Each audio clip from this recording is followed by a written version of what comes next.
Hello and welcome to Chatting with the Experts, where I speak with amazing women from Africa, from the Caribbean, and in the diaspora. Our topic is Know Your Rights, Keep Your Career, and the Insider's Guide to Workplace Accommodations. My guest says you have more workplace rights than you think, and that most employees don't know how to use them without risking their careers. She is the founder of Informed Choices Strategy, a workplace rights coaching practice that helps employees navigate accommodation requests, disabilities disclosure, and complex workplace dynamics with confidence and clarity. There's so much more I can say, but I'll let her do that. And with that, I want to welcome Dr. Allison Butler to Chatting with the Experts. Hello, Welcome. Paula. Thank you so much for having me. Absolutely. I know I could have elaborated on your very impressive bio, but that's why you're here. Yes, definitely. You said that most employees don't know their rights. Absolutely. No, it's so true. I even wanted to start with something most people don't know about workplace accommodations. And part of that is that I've spent over 20 years sitting on the other side of the table and not just sitting at the table, running the table and teaching about the table. Mm. So, yeah, so I built my career as both a leader and an educator in the accommodation system.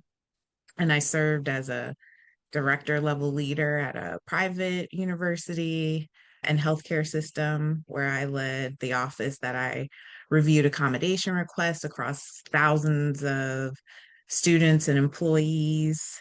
I've also served as a director of a large online university Mm. where I built policies and led teams that serve tens of thousands of working adult students nationally, as well as hundreds of employees. I also held a program leadership role at a community college, and I've served at federal department agencies as a regional accommodation coordinator working under human resources. And I've noticed throughout my entire administrative career, even at the height of running these offices, I never stopped teaching. So I'm currently an adjunct associate faculty member, and I've been in the classroom continuously for years. That matters because coaching is, as we know, just teaching one person instead of 30. So I'm not new at working or helping people understand systems they didn't write. And I've been doing that my entire career. So when I say I know this system from the inside, I don't just mean I worked inside it. I mean, I built policies, I've trained staff, I set the standards that other people enforced and taught next generation of professionals how to do the work. So I hold a PhD in counselor education, a master's in rehab counseling, and over 2 decades, I served as a certified rehabilitation counselor. And across all these roles in all of those sectors, I saw the same pattern that employees who got what they needed weren't the ones with the most severe conditions. They were the ones who knew how to ask essentially. So I launched Informed Choices Strategy this year because I decided I was done watching brilliant professionals lose ground in workplace conversations they were never taught how to have. And overall, that's the work. I can hear this pain in your voice because, as you said, it's the strategy of knowing how to ask for what is your right. Yeah, absolutely. Absolutely. And we were mentioning earlier about the biggest myth. Yes. This one costs people their careers every single day. And is that asking for an accommodation is a sign of weakness, or that is going to make you a target? And the truth is, Accommodation is a federally protected legal right under the Americans with Disabilities Act. It's not a favor, it's not a perk. It is not something your employer is doing for you. It's more of a structured, lawful conversation that you would be entitled to have if you're somebody living with a disability. But here's why the myth survives. Unfortunately, most employees only see this process when something has already gone wrong and they're already exhausted. They're already underperforming because they've been masking and pushing through. They're already in conflict with the supervisor, and then they ask from the weakest possible position. And here's what I want the audience to know is because I led these offices, I can tell you with absolute certainty the strongest performers I encountered as a director and ADA compliance officer were almost always the ones who came to us early, not because they were the weakest, but because they were the most strategic. They protected their careers, their reviews, their bonuses, their promotions. So the reframe I want every working professional listening to take away is mainly this, that accommodation is not the last resort. It is a performance preservation tool to use it upstream, and that's the entire game. Wow. Wow. So a question I have for you is what exactly is the informed choices framework? Because I think every employee needs to know that. Yeah, thank you so much for asking that. I would say it's the heart of my coaching. The three pillars essentially are disclosure, the actual accommodation request, and then documentation. And the order matters more than people realize. Mhm. So for the audience mainly to hear me when I say this, that this is the exact framework I train my own staff to look for when they were reviewing accommodation requests. And it's the same framework essentially I've taught in university classroom for years. I am now teaching the working professional other side of the desk what the people behind the desk are evaluating. So, disclosure is about strategy, not transparency. Most people think disclosure is binary. You either tell or you don't. That's pretty much wrong. So, disclosure is more of a spectrum, and you can disclose the existence of a condition without disclosing the diagnosis. You Mm. can disclose to HR without disclosing to your manager. You can disclose functionality, meaning you describe the impact of your work, not necessarily the medical details. God. So, where you land on that spectrum is the most important decision you'll make in that entire process. And then the second piece is the actual request, which is about specificity. I would say the single biggest reason accommodation requests got denied in the offices that I led wasn't because the request was unreasonable. It was because the request was too vague. So when someone says, I need flexibility, that's not really a request. Or framing it more so, I need to start at 10 a.m. Monday through Friday, and my shift, my end time accordingly is more of a request. I teach my clients how to translate their lived experience into operational language an employer can actually say yes to, essentially. And then documentation is all about protection, everything in writing, every email saved, every conversation followed up with a recap email, not because you're planning to sue necessarily. It's just because documentation is the difference between he said, she said, and here's the record. And documentation, ironically, is what prevents you from ever needing to sue. So that's really the importance. Okay, so if disclosure, you don't necessarily have to give any medical reason and Yes, no, no, documentation. You do have to have a medical reason. You have to qualify, but it's a Okay. large, broad range of conditions. There's categories, like there's physical, mental health, there's nervous system conditions, there's chronic illnesses. There's a whole gamut. So you Mhm. do have to have an official diagnosis. It's Okay. just that how much you don't necessarily need to disclose all the details. Like, for instance, let's say you have diabetes, you might not necessarily be taking insulin. So you might not need certain accommodations that you might need if you were taking insulin. So depending on like the level of severity and the impact to you and what you're requesting, that's where you're tying in how the disability is impacting you at work. But like some people focus on, they just give like their whole my chart of Oh, now you're um clear. to for someone to review, and it's we don't need all that information, you know what I mean?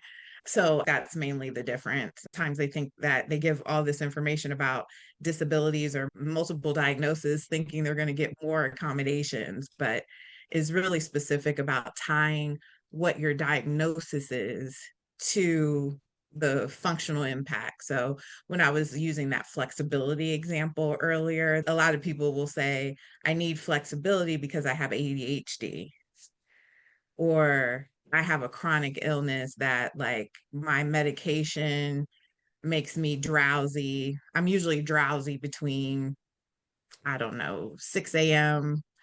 to 9 a.m.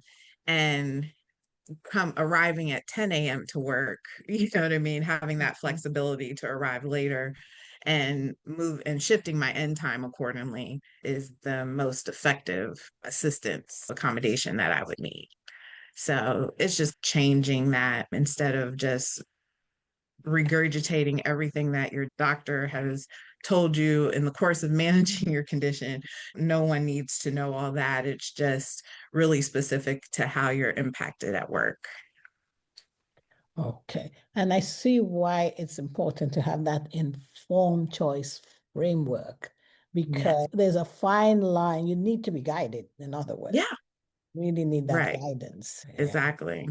Exactly. And unfortunately, sometimes depending on who you're working with, a lot of times it is an HR professional, depending on the industry and how large the organization or industry that you're working in. Sometimes it's somebody who's a diversity person.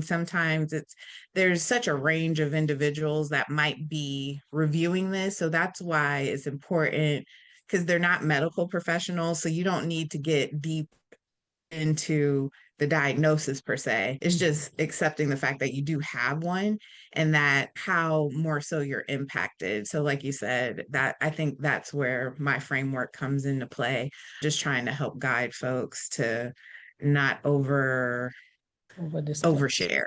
Yeah. Yeah. Got you. So talking about HR, you Yes. mentioned that HR is not your advocate. Let's talk a bit about that. And I do need to preface this because I want to be very careful here because I have deep respect for all HR professionals. And I have many friends in my network that were top leaders in HR. Okay. So Mhm. just Sure. want as a disclaimer and grateful for the work that they do. But many of them are good, ethical people doing hard work. I know because I led the office that worked alongside them. I've taught many of them in trainings over the years, and I've worked under HR as well. So when I tell you this next part, I'm telling you from the inside. Mhm. So HR works for the employer. Their job is to protect the organization from risk. So when I was the director, my paycheck was signed by the institution. My job by design was to protect that institution while complying with the law. So that's not a criticism, it's just the job description. And the moment employees understand that, I feel like everything should shift. So when you sit down with HR for an accommodation conversation, you're not sitting down with a neutral party. You're not sitting down with your advocate per se. You're sitting down with a professional whose duty of loyalty is to the company that signs their paycheck. However, they may be empathetic. They may be personally be on your side, but structurally, they are not your representative, so to speak. So, who is your advocate? Let's say, really, you are, and or someone who you've hired, a coach, an attorney, sometimes a union rep, depending on your industry. So that's the entire shift for informed choices strategy exists to create. So I'm not anti HR at all. I'm pro you having someone in your corner who's unambiguously yours. And that's where you come into play now. Yes, You are on the absolutely. opposite side. You're Absolutely. not anti-HR. You Right. are the advocate for the employee to know their Yes, rights absolutely. as, Absolutely. as a worker. Yes. Yeah. Yes, absolutely. All right. Okay. Thanks for making that disclaimer Of because as course. Of course. No, because I have too many friends and I do not need no phone calls after this interview. I agree. I respect everything they do. So there must be a story or a reason that you took on, you became an advocate for the employee. Absolutely. Absolutely. It's really just informed by my work over the years. That's all I can say. It's just so many times I just see if I had an opportunity to talk to this person before they started the process, I think they would have had a better outcome. The good thing is that the process, you can initiate it at any time, you can reinitiate it at any time. But it's just that I feel that it just makes for exhaustion, employee exhaustion, fatigue, and resentment. And, that whole saying, you can build a mountain out of a molehill. So I just really wanted to have some type of platform that was easily digestible for folks because I never even knew what all this was until I got into the field of this work. And a lot of the ways I entered was through disability services and higher education and serving the college students and everything. And then my work grew into serving the employee side. But a lot of my training is about supporting individuals with disabilities in the area of job placement and retention, and just making sure that everybody has a right to participate and engage and make money and be supported in like their professional work environment. So that's really what speaks to why I got into this. And I'm an ally. I have a lot of family members, a lot of friends. Any of us can enter a disability category at any points in our lives. Some conditions are permanent, some are temporary. Yes, So it's something that intersects every identity. absolutely. Yeah.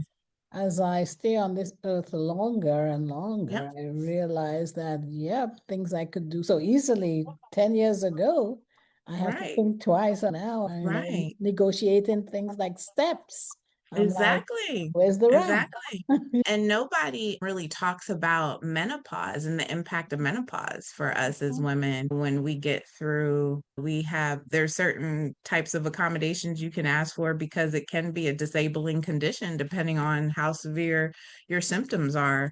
And that's different from one woman, not just a woman, but person, but from one person to the other. Yeah, you're correct about that. You are so right. So, in the same space, now that you are the founder of Informed Choices Strategy Mhm. and looking at things from the other side of the table, tell us what happens or how do people deal with it when the accommodation request gets denied? What Mhm. advice can you give? Because that can be painful. And when you don't know what you don't know, it's doubly painful. So I know that's what you do. Definitely. Definitely. And some people feel like they wasted time and resources, so Mm. it can get really deep in the weeds. But first, like I cannot stress enough, like a denial is not the end of the road. It's more so the middle. if you want to reframe that, the ADA actually requires what's called the interactive process, and which means that your employer cannot just say no. They have a legal obligation to engage you. So, to explore alternatives and to document why a particular accommodation creates an undue hardship. If those things, usually those things should be explained when you receive a denial, but sometimes it's not. And a lot of times it just depends how large your workplace environment is. For smaller offices, they might not be as formal. For larger corporations, they're usually pretty formal and they might be a little more restrictive. It also depends on the nature of your job and the work that you do, because sometimes the alternative that they're providing makes sense for the work environment. It might not be your preference or what you asked for. If they're providing an alternative, that is something. But what I usually, so let's say you've been denied, I always share three moves to make, right? So, move one, ask for the denial in writing. And like I said, these are usually for the smaller organizations if they don't have like a formal process. But usually the ones that do, you'll have that in writing. But with the specific reason that most employers will resist this because verbal denials leave no paper trail. So I usually insist politely and professionally, but insist. But then move two is to propose an alternative yourself. So this is where my insider knowledge becomes everything. So employers are required to consider some alternatives. And if they're denied, if they denied your request for like full remote, that's usually the big thing right now, full remote work. And they propose more of a hybrid schedule, but you do have some in-person activities that you have to come in for. So let's say if they denied a specific software, you would propose a comparable tool. You're not surrendering, you're just keeping the interactive process alive. And then move three, I would just say escalate strategically. That might mean going above your immediate HR contact, and it might mean an EEOC complaint. It might mean a private employment attorney. But here's why I can coach this with confidence. I have sat in the leadership meetings where the denials got reversed. I know exactly what kind of escalation works and what kind backfires. And so most employees either explode or evaporate when they get a no. So neither works. So there's a third path, which is documented, it's strategic, it's persistent, and it's a path that I coach my clients through every single day. Okay. You mentioned an EOC complaint. What is an EOC? That is the Equal Opportunity Office of Compliance. Thanks. And yes, so that's a federal agency. And usually, because ADA is a federal mandate, some folks usually go through the complaint process. There's so many, we can get in the weeds with that. So that's why I don't necessarily think that's usually the last resort. But you have usually, once again, depending on the industry that you're in and the size of it, you already have an internal EOC person. So you would reach out to them and start talking through.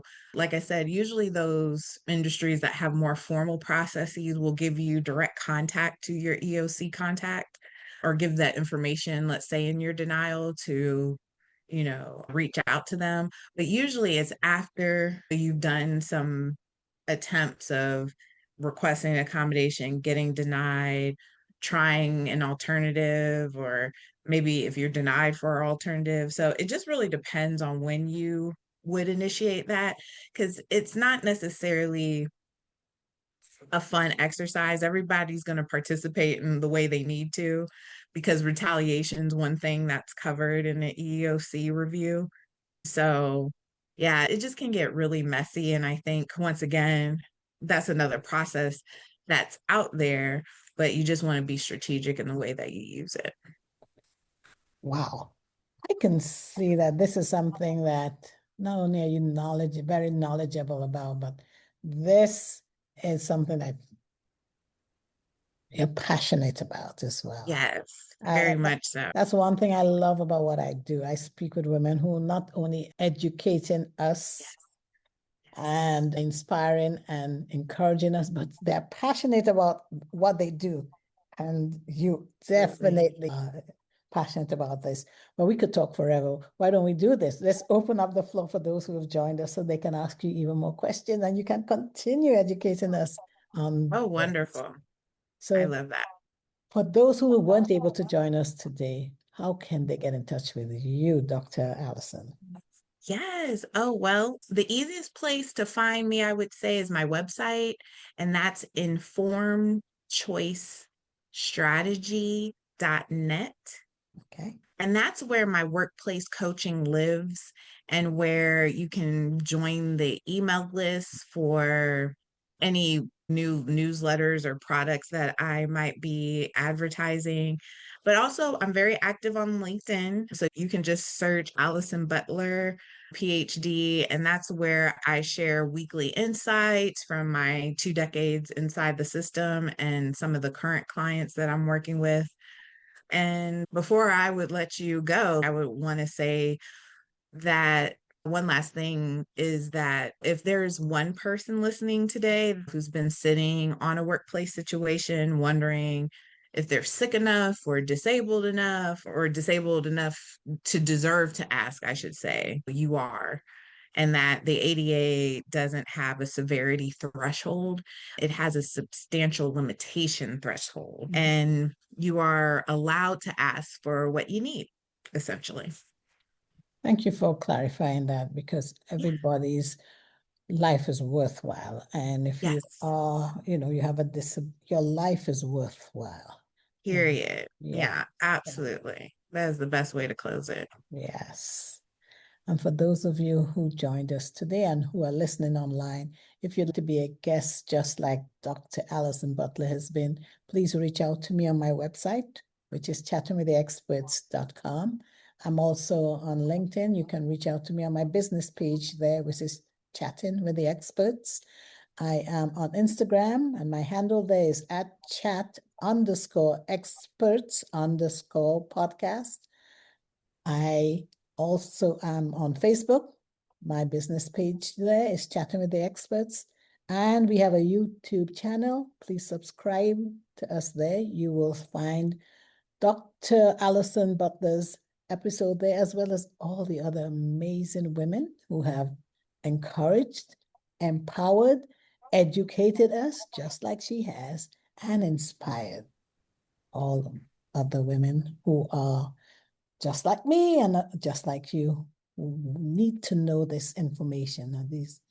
And now we will open up the floor to those of you who are here live with us so that you can get an opportunity to ask her all the questions that I haven't been able to ask her or forgot to ask. Thank you again, Dr. Such a Allison Butler, for being such an amazing guest. Thank you. Thank you, Paula. Thank you so much for your platform and all the work that you're doing. It is not going unnoticed. Thank you.